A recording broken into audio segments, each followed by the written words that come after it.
A hot August day forces Burnaby's Joan Chandran to get creative. I've got the fan. I got a little cooling machine. I keep the drapes closed in the morning to keep the heat and the sun out. Air conditioning isn't compatible with her older building, which she says has gotten hotter over the years. I think it's because of the trees, more trees cut down, high-rises built more concrete, and then of course there's the climate change thing. The senior, one of 10 participants in a CBC News heat investigation, where indoor temperatures were measured with sensors over the summer.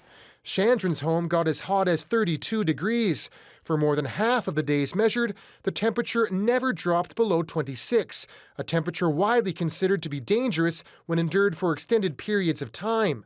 In total, 9 participants experienced entire days where the temperature never dropped below the threshold. Mentally, yeah, it's like my brain starts to fog. New Westminster senior Michael Reppenhagen also dealt with temperatures as high as 32. I've resorted to taking melatonin, just one under the tongue, and it's really not doing much. I can't sleep. It's a nice overhang.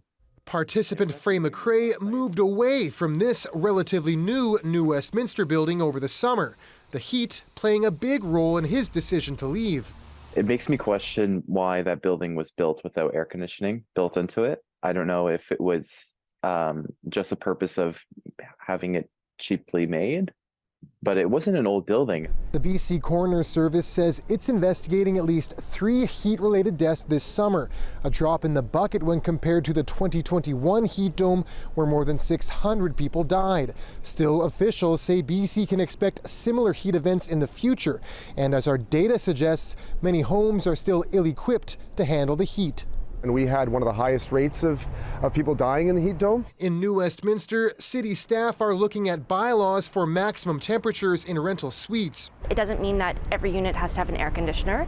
It could be that it is a basement suite, or it is shading, or we have a heat pump in the building. A move Vancouver City Council is also looking at. It's an active file. It's something that we are increasingly alive to, and we're recognizing that it's only continuing to get worse. Still, BC's top doctor says there's pros and cons to such municipal legislation. Sometimes it's not possible to retrofit buildings, or it'd be very expensive and would mean the building would be out of commission, which means people wouldn't have a place to live. BC's housing ministry plans to update the provincial building code with cooling requirements for new buildings among the proposed changes.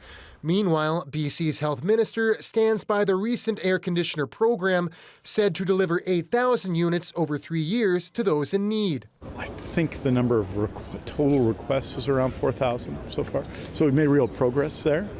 But I think we're going to have to adapt everything we do. Government efforts that have yet to make a difference in these homes where residents have weathered another hot summer and wonder if and when they'll get some relief. We as a country should better look after its people. 2 summers come and gone since 600 lives were lost.